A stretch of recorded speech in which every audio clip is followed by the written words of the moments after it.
Bonjour, salut à tous et bienvenue à bord du Trek Emonda ALR5. On va dans cette vidéo revenir en détail sur ce vélo, vous le présenter, donner ses caractéristiques et surtout vous dire ce que je pense de ce vélo.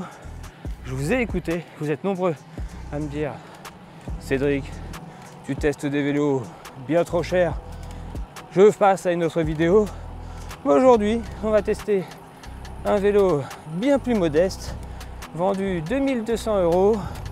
Que vaut-il? À quoi sert-il? On revient en détail sur ce Trek Emonda ALR5. Allez, suivez-moi! Mais avant le décollage et de parler comportement, retour sur terre pour parler de ce vélo, ce Trek Emonda ALR. Et quoi de mieux de se retrouver en atelier pour parler caractéristiques de ce vélo. C'est vrai qu'au premier coup d'œil, ce vélo, on a du mal à se dire qu'on est en présence d'un vélo aluminium. Et ce qu'il trahit, c'est de venir le toucher et de venir ressentir un peu sa fraîcheur. Ça, c'est signe qu'on est en présence d'un métal, qu'on est en présence de l'aluminium. Parce que sinon, quand on le regarde de très près, on ne voit aucune soudure. Les tubes sont travaillés à l'image d'un aéro, à l'image d'un vélo carbone. C'est vraiment très réussi.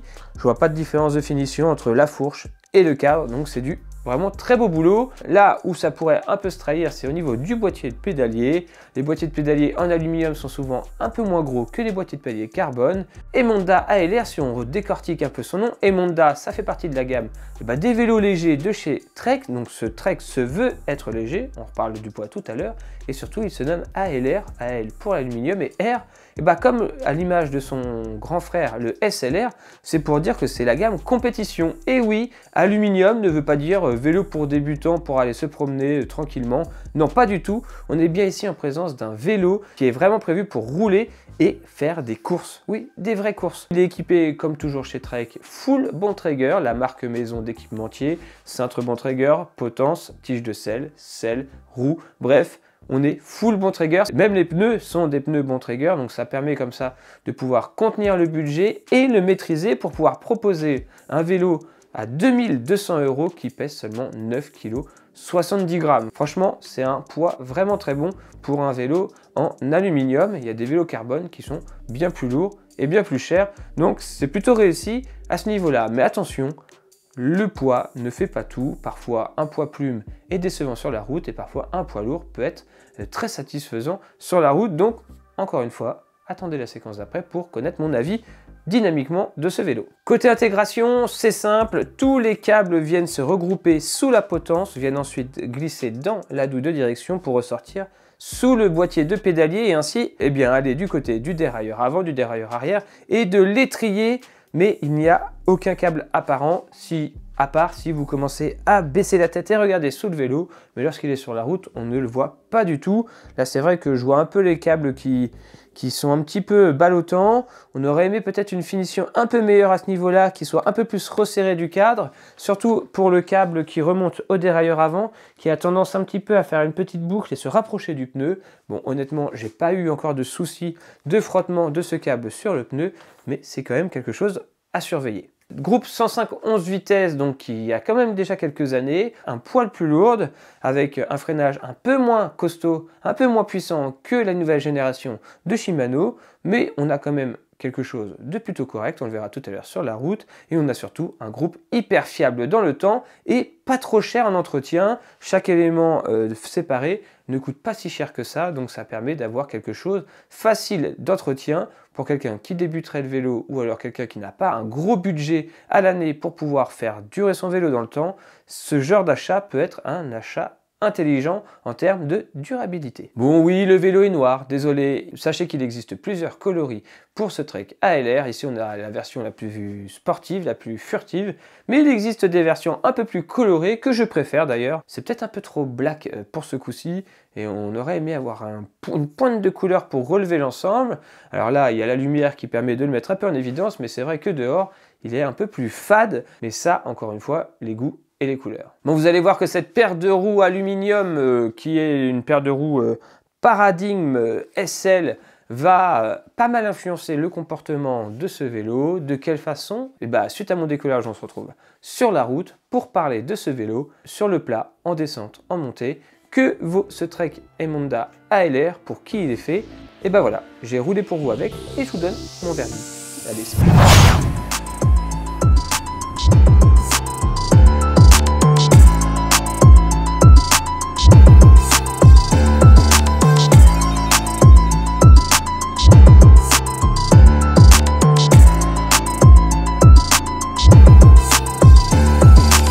Autant vous dire que si on se retrouve en atelier durant la fin de cette vidéo, c'est qu'il s'est passé des choses qui n'auraient pas dû se passer, comme un micro qui n'a pas voulu fonctionner et qui m'a fait des séquences roulantes totalement inaudibles. Donc on va revenir sur mon essai de ce Trek Emonda ALR en studio et je vais vous expliquer comment j'ai roulé le vélo et comment je me suis fait un avis dessus. Et on va donc décortiquer cette partie en 4 parties: son confort, son comportement sur le plat, en descente, puis ensuite on finira par la partie la plus intéressante, celle en boss. C'est dans cette partie qu'on aura le plus de choses à dire. Quand je teste un vélo, en règle générale, j'ai besoin de plusieurs sorties pour me faire un avis. Et si je vous dis que là, il m'a suffi d'une seule sortie pour comprendre ce qu'était ce vélo et pour avoir finalement la conclusion que je vais vous donner à la fin. Cette sortie, j'ai pris au mot Trek qui nous annonce qu'avec ce Trek Emonda ALR, on pouvait partir faire tout ce que l'on voulait, mais principalement des efforts quand même assez intenses. Il parle de vélo de course quand même, un vélo de course à 2000 €, donc un positionnement vraiment bon s'il a les attributs qu'on nous promet. Et donc on va pouvoir revenir sur le confort. Malgré sa géométrie qu'ils annoncent typé sport, typé compétition, ce vélo est vraiment bien confortable. On peut déjà profiter du fait qu'il est en aluminium et donc les résonances vont se faire moindres dans le cadre malgré une intégration des câbles à l'intérieur du cadre. Pas de bruit anormal et pas de son étonnant comme on peut en avoir dans des vélos carbone où tout vient se répercuter. Du point de vue audition, et ça y joue beaucoup dans le confort, vous allez peut-être rigoler, mais un vélo qui va faire beaucoup de bruit, de résonance à chaque trou, etc., même si ça vient pas se répercuter directement dans le corps, ça gêne le confort. Du point de vue du confort, j'ai trouvé ce vélo très confortable et physiquement, il n'était pas violent. Enfin, pas violent. Il faut que j'arrive à la fin de la vidéo pour pouvoir compléter cet avis. On va dire qu'en utilisation normale, sans pousser de trop sur les pédales, ce vélo, il n'est pas trop violent physiquement et il vous permet comme ça de rouloter ou d'aller un peu plus vite sans subir de trop le vélo. Je mets des guillemets, on en reparle à la fin.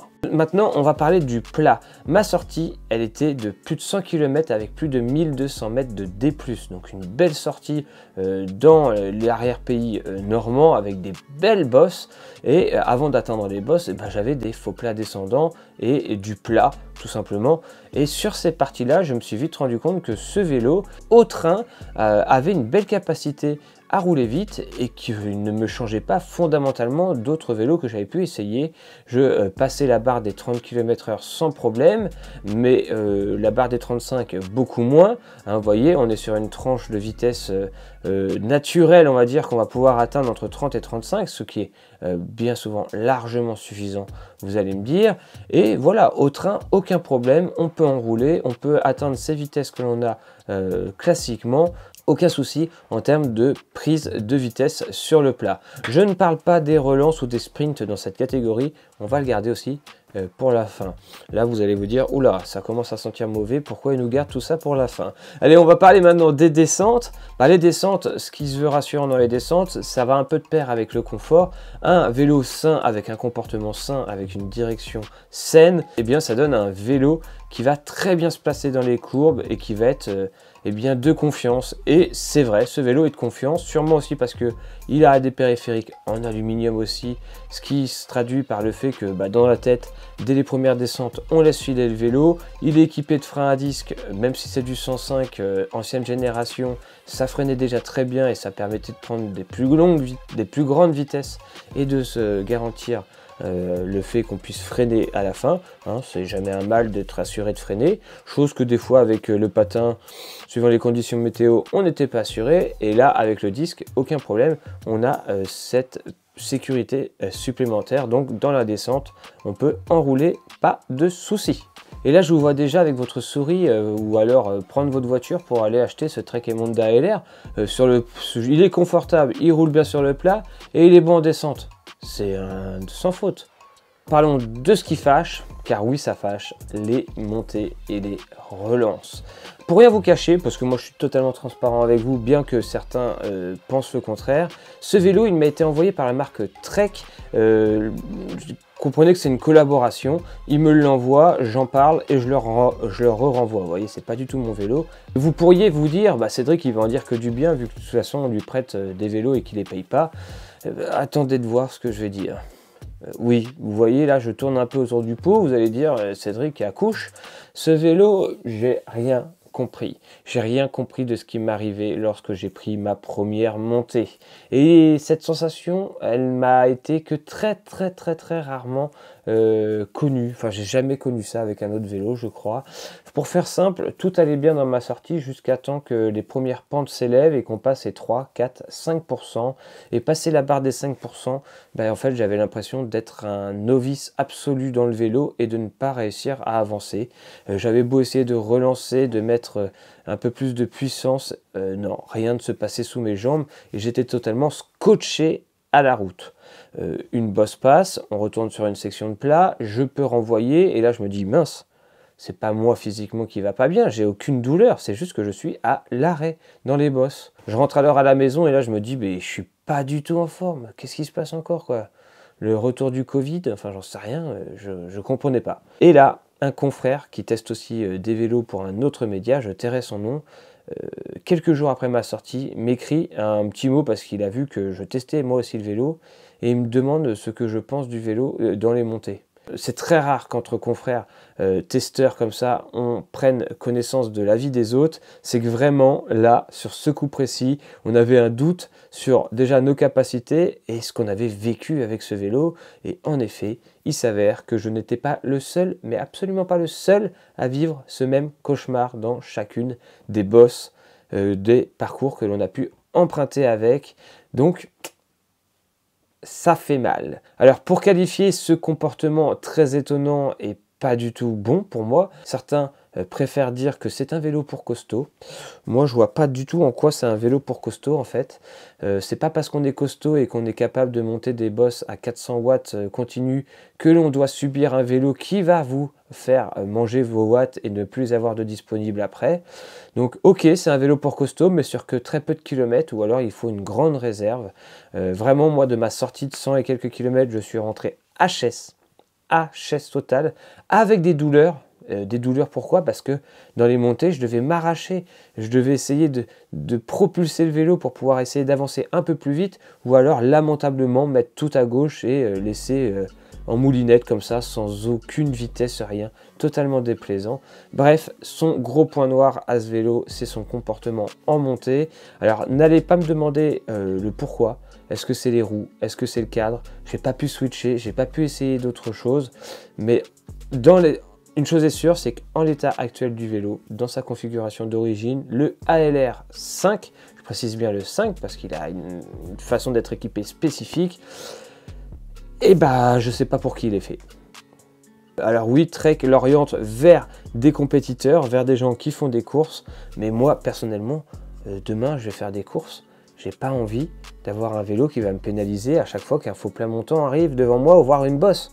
Donc, je sais pas, honnêtement je sais pas, c'est très étonnant, ça fait bien longtemps que j'avais pas eu ce type de comportement, voire de mémoire, de tous les vélos que j'ai pu tester jusqu'à maintenant, je crois que je n'avais encore jamais eu ce genre de comportement en bosse. C'était vraiment très déroutant et j'avais vraiment la sensation d'être nul, juste nul, sans comprendre la raison vraiment. Alors oui, je le sais, vous allez dire, Cédric, tu dis ça parce que c'est un vélo à 2000 € et que toi, tu as l'habitude de rouler avec ton Trek Madone SLR à 15 000. Non, absolument pas. Il pourrait être à 15 000 s'il avait exactement le même comportement, bah ça serait pas bon en fait. C'est pas le prix qui fait le comportement du vélo, c'est, je sais pas, l'association de différentes périphériques qui fait ce comportement si unique et si étonnant et qui rendent le vélo déplaisant. Je n'ai pas réussi à décrypter le comportement de ce vélo, donc voilà, je sais pas quoi vous dire de plus, à part que ce vélo, finalement, il est destiné à des gens qui ont un petit budget, mais qui n'ont pas de coach chez eux. Ouais, ça limite quand même vachement la clientèle. Désolé Trek, j'adore mon Trek Madone SLR, j'ai adoré pouvoir rouler sur des Doman ultra confortables, donc vraiment qui excellent dans leur domaine. J'ai jamais testé le Trek Emonda Carbone classique et je n'ai pas testé encore le nouveau Trek Madone. Bref, j'ai encore tout plein de vélos à tester chez la marque Trek, mais ce Emonda ALR 5, jusqu'à 75% du test, tout était parfait, mais les 25 derniers pourcents noircissent le tableau, vraiment le noircissent énormément, voire prennent le pas sur tout le reste. Pour tous ceux qui possèdent ce vélo, n'hésitez pas à me le dire dans les commentaires si vous ressentez exactement les mêmes choses que moi. Alors le problème, c'est que si vous êtes débutant et que c'était votre premier vélo, vous n'allez pas réussir à juger ce que je dis, et que peut-être que pour vous tout se passe bien, mais que vous vous rendez juste pas compte qu'avec un autre vélo, vous seriez des fous furieux en bosse et que vous les monteriez bien plus rapidement. Mais si quelqu'un a déjà eu d'autres vélos avant et ont eu l'occasion de tester ce vélo et ont ressenti des choses comme moi ou pas, au contraire, je vous laisse libre dans la zone de commentaires pour me dire tout ce que vous pensez de ce Trek Emonda ALR 5. Allez, nous on se dit à très bientôt pour une prochaine vidéo. Ciao, bye!